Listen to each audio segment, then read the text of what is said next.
What's up, everybody? I'm Marissa Wise, and on today's episode, we're going to be talking about how your healthy cereals may not be so healthy and that you should stick with your favorites, and we're going to show you how.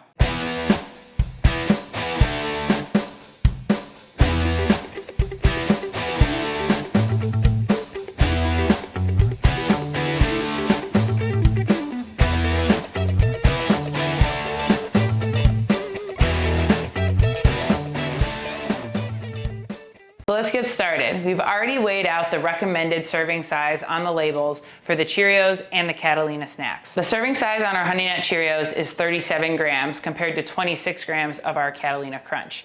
As you can see in the bowls, there's a lot more Honey Nut Cheerios taking up space than the Catalina Crunch. So as far as volume goes and what most people are looking for in a cereal, the Honey Nut Cheerios are going to check the box on the eating experience because there's higher volume per serving. With the volume, we do want to consider our caloric intake as well. So for the Honey Nut Cheerios, we have 140 calories per serving and 90 calories per serving on the Catalina Crunch.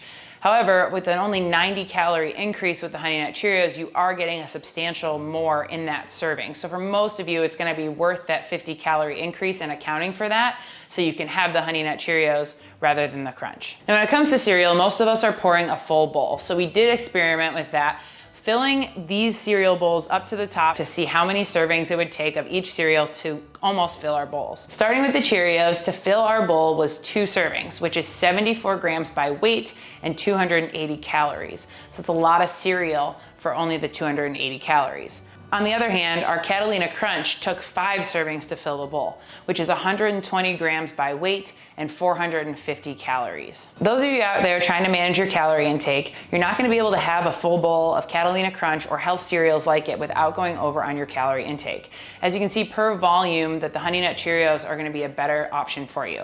Let's get into the macros and see if the Catalina Crunch is actually as keto as it claims. In our 27 grams of Cheerios, we have 30 grams of carbs, 3 grams of protein, and 2 grams of fat. In contrast, we have 26 grams of the Catalina Crunch, giving us 11 grams of carbs, 10 grams of protein, and 3.5 grams of fat. Now let's go line by line on our nutrition facts. We have 2 grams of fat in our Cheerios and 2.5 grams of fat in the Catalina Crunch. 1.5 gram difference, pretty negligible, but as you saw, we get a lot more Cheerios than we do of the Catalina Crunch per serving. Next, we're gonna talk about our carbs. There's 30 grams of carbs in a serving of Cheerios and 11 grams in our Catalina Crunch. This is a keto cereal, so obviously the carbs are going to be lower, but let's be real.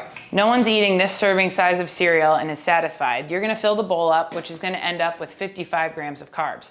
You may as well go with the Honey Nut Cheerios. They're gonna give you 60 grams of carbs and a fuller bowl experience. Those of you who are following a ketogenic diet, filling the bowl with the Catalina Crunch is gonna give you 55 grams of carbs, which is 10 grams under the recommended carbohydrate intake for a ketogenic diet.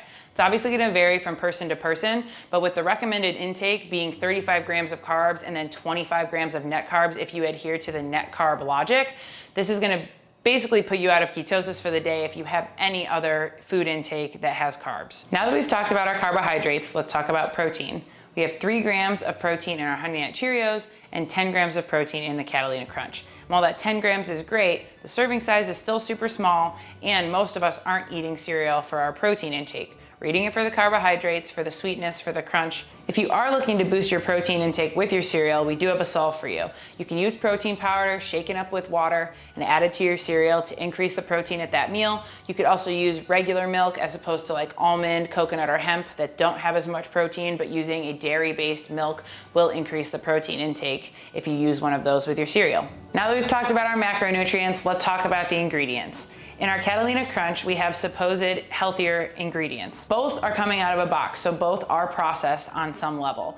The Catalina Crunch does have some sweeteners in it that we perceive as being more natural, like monk fruit and chicory root. The Honey Nut Cheerios, on the other hand, have sugar, brown sugar syrup, and cornstarch as sweeteners. We do want to mitigate the amount of processed foods that we consume, which is why when I work with clients, I encourage them to consume foods like this about 20% of their diet. With that being said, I do want you to be concerned with all the topics that we covered in this video, but for some reason, we really get drawn into where our sugars are coming from or certain ingredients, and that can often drive our decision making. The reality is the calorie intake and the macronutrient ratios of the foods that you're having are going to have the greatest impact on weight loss, body composition, and sustainable nutrition. I really want you to use this process that we use today when you're in the grocery store shopping for your foods. I hope that laying out the serving sizes in the bowls was helpful for you.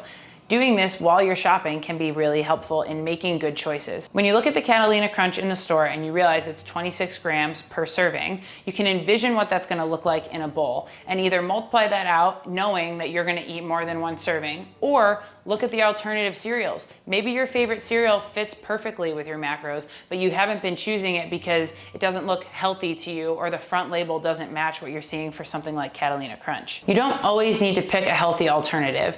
It may be the better choice for you, but you're never gonna know unless you read the labels. So that's where you've gotta start. The next time you're in the grocery store, I want you to do a side-by-side comparison of your favorite cereal compared to what you perceive as the healthy alternative. You might just be surprised, just like today with the Catalina Crunch falling short. I hope you guys learned something in this video. Like and subscribe. Be sure to hit that bell button so you get notifications on our new videos. I'd love for you to comment below with your favorite cereal, and we'll see you in the next one.